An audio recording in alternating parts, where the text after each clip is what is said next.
Čeprav je vsa Slovenija dihala z njo, je na Tino najbolj ponosna njena družina. Mi smo pač postavili se tam na štart, pa smo peljali s Tino. In ko je prišla na cilj? Ja, smo bili sigurno zelo veseli. Mama je v službi, sestra je na predavanjih. Spremljali so jo tudi njeni sokrajani, nekateri doma, drugi na delovnem mestu. Sicer sem bil v službi, ampak smo spremljali prek telefona. Ja, če čisto po resnici povem, sam nisem verjel v to zmago.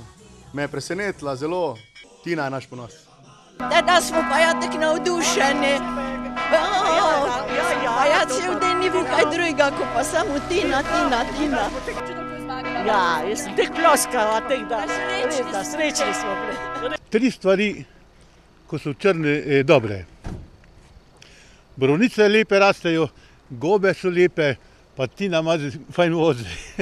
Da pa Tina odlično smuča, gre zahvala tudi njenemu trenerju, ki jo je treniral do njenega 15. leta. Trener pravi, Tina je ena in edina, posebna. Muhasta, ne vem, ne bi rekel, ampak moraš biti pa kar, mi Čirjani rečemo, zapečen ali pa recimo malo trmast, a ne, če hočeš nekaj v življenju, nek cilj doseči. Povem, da snes v bistvu slut, da se bo nekaj zgodilo, ker ponovadi trdno spim, danes pa 4 zjutraj nisem mogel nekako zaspati in ne vem, zgleda se res nekaj kuhalo.